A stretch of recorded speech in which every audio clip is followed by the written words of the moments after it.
Here's a poem for you, written by the American poet Frank O'Hara.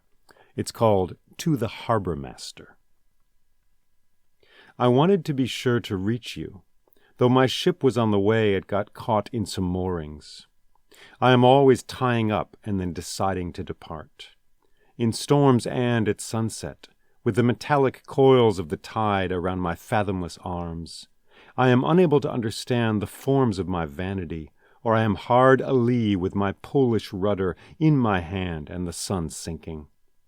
To you I offer my hull and the tattered cordage of my will. The terrible channels where the wind drives me against the brown lips of the reeds are not all behind me. Yet I trust the sanity of my vessel, and if it sinks, it may well be in answer to the reasoning of the eternal voices, the waves which have kept me from reaching you.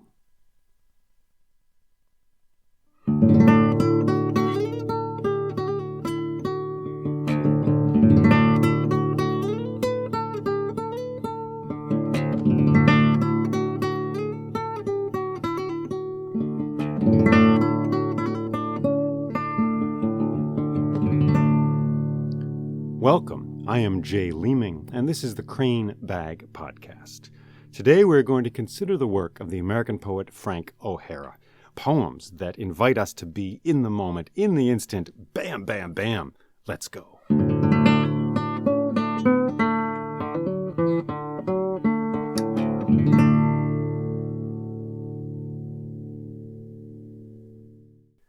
All right, shall we hear that poem again? Yeah, sure, why not? To the Harbormaster. I wanted to be sure to reach you. Though my ship was on the way, it got caught in some moorings. I am always tying up and then deciding to depart. In storms and at sunset, with the metallic coils of the tide around my fathomless arms, I am unable to understand the forms of my vanity, or I am hard a-lee with my Polish rudder in my hand and the sun sinking. To you I offer my hull and the tattered cordage of my will. The terrible channels where the wind drives me against the brown lips of the reeds are not all behind me. Yet I trust the sanity of my vessel, and if it sinks, it may well be an answer to the reasoning of the eternal voices, the waves which have kept me from reaching you. There it is. That was written in 1954. Isn't it funny how we get these numbers? We start talking about poets, and then pretty soon we're talking about numbers. When did they live? When were they born? When did they die? We might as well say how tall they were, or something like that. Frank O'Hara, well, we want to place him, I suppose. We're just getting to meet him. We can't see him. He's not here in front of us. There he is, or maybe he is in imagination. There he is waving. He's got some coffee. How you doing? Yeah, glad to be on your podcast. Or not. So it is. Frank O'Hara is a poet of the instant. He's a poet of the moment, and he's a poet of inspiration. The sudden jolt, bang, that's what he's all about. Now you could ask, well, isn't every poet a poet of inspiration? Isn't every artist, painter, dancer, whatever, a being of inspiration? And I would say yes, but not entirely, and not always as entirely as in the case of Frank O'Hara.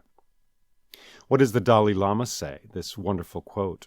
He says, "Enlightenment is an accident, but certain behaviors can make you accident-prone." Aha. So getting hit by lightning, which we could compare to inspiration, when inspiration strikes, that's what we want. But if you want to do that, it helps to hang out on the mountain. It helps to go up there and make yourself ready, available to that larger power, that larger force, which will then come and visit you, dazzle all your bones, set your heart and your bones buzzing, and you've got a poem. So Frank O'Hara courted that in his own way. He courted it through the moment. He was always ready to write a poem. His poems were sort of dashed off often on the way to somewhere else or at a party with other people around him. So it's wonderfully refreshing in that he doesn't need like a special secret room he's got to go to and be alone and work all morning and write a poem. Rilke was like that. Rilke did need certain things. He needed cut flowers, like almost every day on his desk. Wow. And he is enormously, we could say arrogant in one way. We could say uncompromising in another. Like punk rock, I might say, like certain political movements, he's like, this is it. I need this or else, I'm a poet. This is how I work. Don't put me in the factory. Stanley Kunitz, I would point out as well, American poet. He refused to use a time clock. He's like, I'm a poet. I don't do that. So these poets are uncompromising in their vision of what a poet is. Frank O'Hara is as well, but in his own way. And for him, that means paying allegiance to the instant, the moment, the sudden inspiration. So his poems are sort of dashed off creations, and at their best, they have this wonderful flair of a sudden moment like that, just caught. Bing, there it is. They're wonderfully free. I would say also in a way they're adolescent in that way. They come from the childhood of a life, perhaps, I would say. For there is often a curious connection between structure and age, both in the sense that you've been hit by some shocks and some disasters, and you want something to cling to, and also in the sense that you want to persist. The body is structure, bones, heart, mind, all that stuff. You want that to persist. So if you're going to go on, you need to make friends with structure. Frank O'Hara diametrically opposed to a poet like Yeats, William Butler Yeats, the Irish poet, who was more like a carpenter, a craftsperson. And his poems always have meter, sometimes have rhyme, and he would put them together like you would build a table. They're really solid, wow, there's structure there.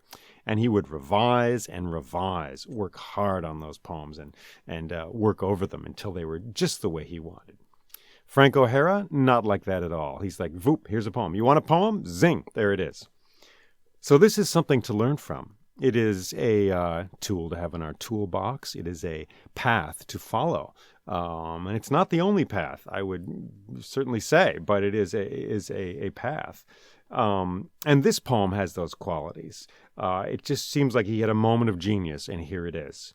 And I love it. I love the connection of his life with a sea journey, right? I mean, I'm always up for that. I love the way it reaches out to the reader. I wanted to be sure to reach you. Though my ship was on the way, it got caught in some moorings. And then he considers himself, right? He reflects, I'm always tying up and then deciding to depart. Right. So he's of two minds, right? He would tie up his boat to anchor it for the night, and then he would decide suddenly to leave. So he's just saying, it's a creative way of saying he's of two minds often, and he goes one way and then the other. In storms and at sunset, with the metallic coils of the tide around my fathomless arms, I am unable to understand the forms of my vanity, or I am hard alee with my Polish rudder in my hand and the sun sinking. He's basically saying, sometimes I'm a mess, but in such a beautiful way. To you I offer my hull and the tattered cordage of my will. The terrible channels where the wind drives me against the brown lips of the reeds are not all behind me. I read that line, I think of, Frank O'Hara died young. He was 40 years old when he was killed in a car accident on Fire Island, I believe, right? So I hear that in that line. Yet I trust the sanity of my vessel, and if it sinks, it may well be an answer to the reasoning of the eternal voices, the waves which have kept me from reaching you. It's marvelous. It's just marvelous, huh? So one way to write poems is to get up on that mountaintop and to be prepared to get hit by lightning.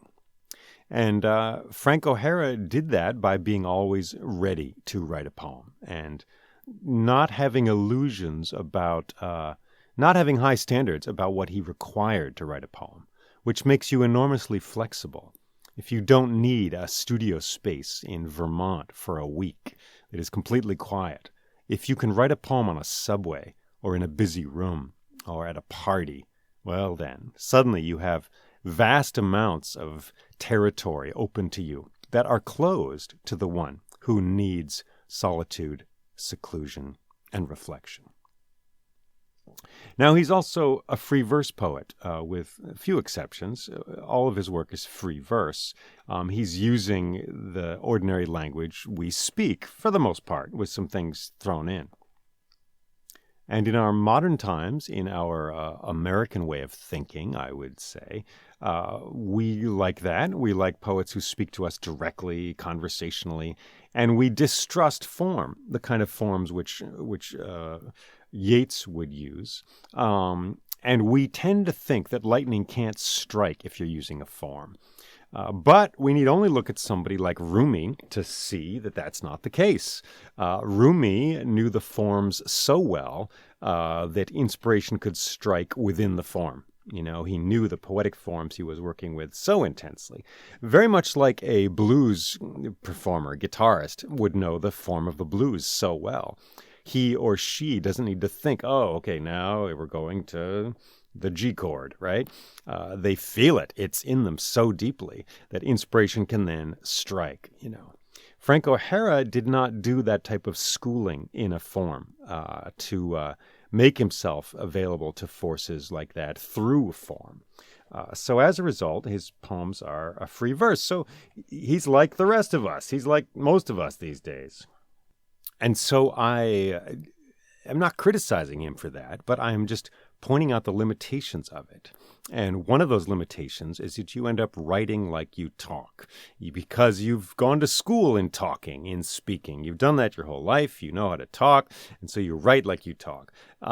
Whereas learning a meter, learning a form, like the sonnet or something like that, that takes some work. And to get it natural, to make it sound natural, takes a lot of work. And if we want to do that, then new realms are open to us, new ways of speaking and of writing and of thinking. New ways of thinking and of conceiving of the world are open to us, because a poetic form is a way to perceive the world. It is a means by which to perceive the world. Is the world orderly or not? Do you wish to see the chaos of the world through a poetic form? Or do you wish to just mirror that chaos in your own work? Well, that's the question.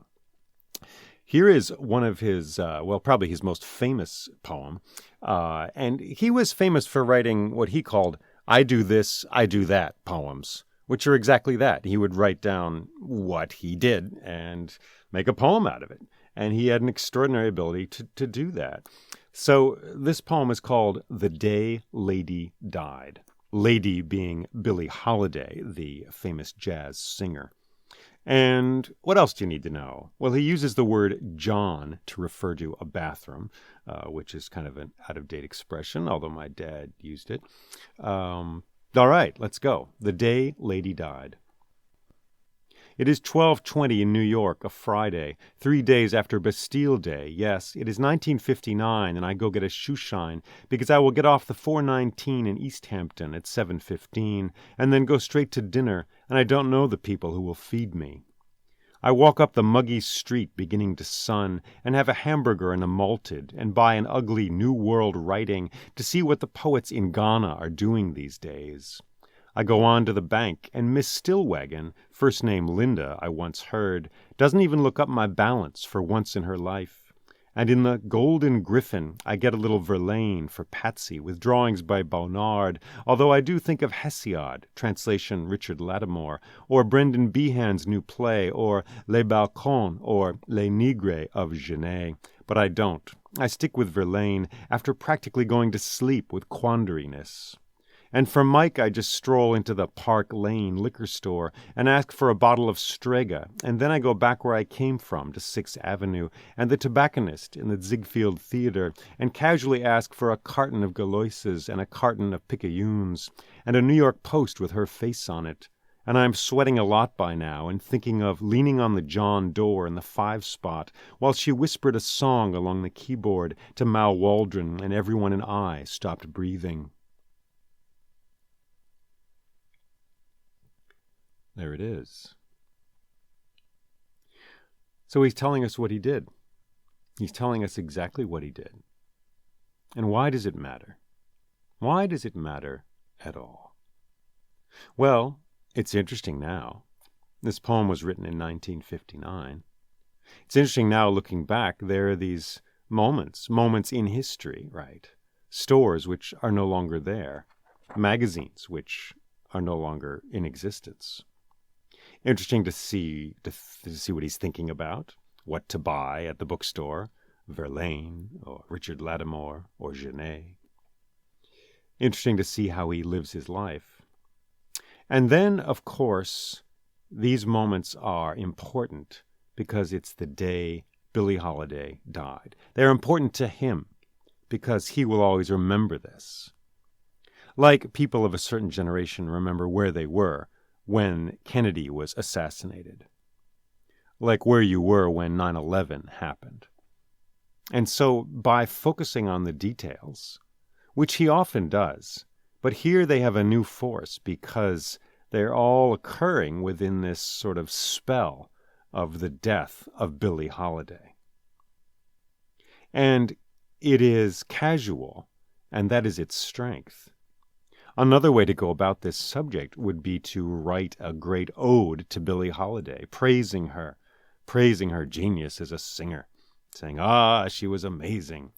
And you could do that. I'd like to see Pablo Neruda do that, But another way is just to say how you stumbled into the knowledge, because that's how death strikes us often.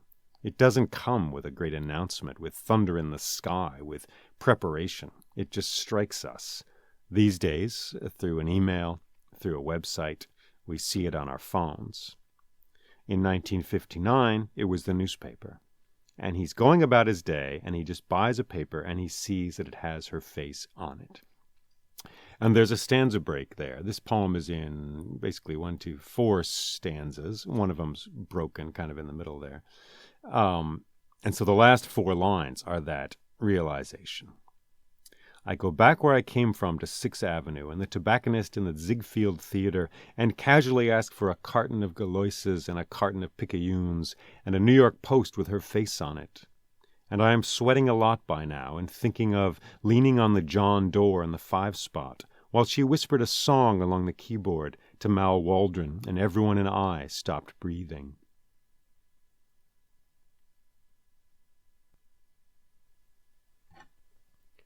So his daily life, which in many respects is very similar to our own, is suddenly opened up to heights and to depths. His horizontal life, just going along from one moment to the next, is suddenly broken open through beauty, as expressed in music, and the talent, the genius of a singer like Billie Holiday, and through death, which strikes us out of nowhere and can make us aware of how precious these small daily moments of our lives actually are.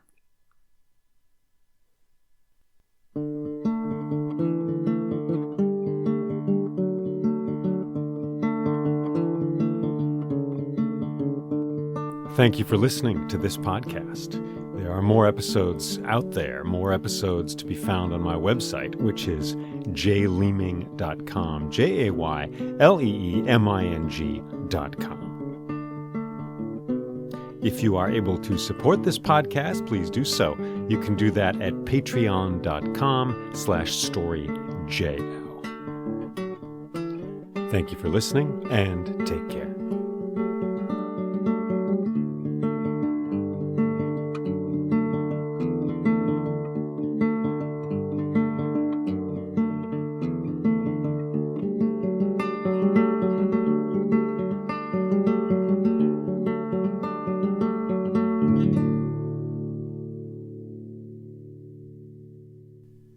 Oh, and by the way, Frank O'Hara was born in 1926 and he died in 1966.